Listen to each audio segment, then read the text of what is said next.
RSS তো বহু দীর্ঘদিনের সম্পর্ক, আপনারা তো জানেন না।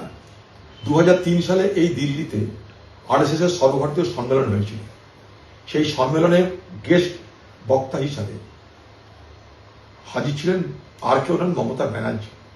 সেখানে তিনি বলেছিলেন আরএসএস দেশের সব থেকে বড় দেশপ্রেমী সংগঠন।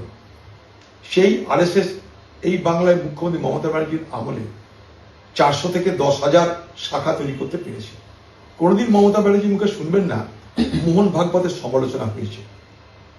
হয়তো আরএসএস এরই রেকমেন্ডেড কেউ হতে পারে, গুরুস্বামী, যে ভাই তোমাকে তো অনেক খাতির করেছি, আগামী দিনও খাতিরদারি করব, আমাদের লোকটাকে পাঠিয়ে দেওয়া আছে সবাই, তবে না বুঝবো যে আমাদের প্রতি তোমার আনুগত্য কেমন।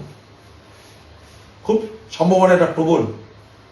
কারণ লক্ষ্য করে দেখবেন মমতা ব্যানার্জির বক্তৃতায়, 21 জুলাইয়ের বক্তৃতায় তিনি ঘোষণা করেছেন কলকাতার বুকে দাঁড়িয়ে, আমি আরএসএসকে খারাপ বলি না, আরএসএস এমনি করে আঙ্গুল তুলে আরএসএস এর নেতাদেরকে আমি খারাপ বলি না। মনে করে দেখুন, এই হচ্ছে মমতা ব্যানার্জি, যিনি বরাবর আরএসএস এর সঙ্গে সম্পর্ক রেখে চলেছেন। আরএসএস এর বিরুদ্ধে তার কোনো ক্ষোভ নেই, কোনো বক্তব্য নেই, কোনো সমালোচনা নেই।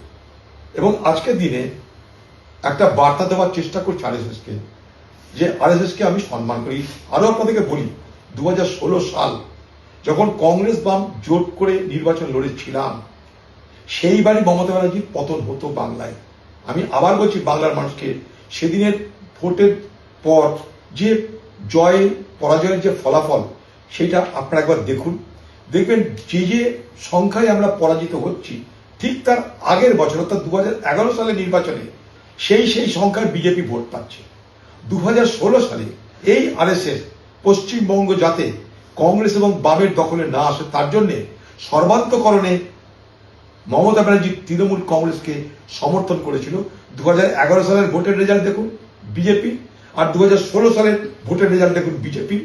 আপনারা অনায়াসে আজও বুঝতে পারবেন।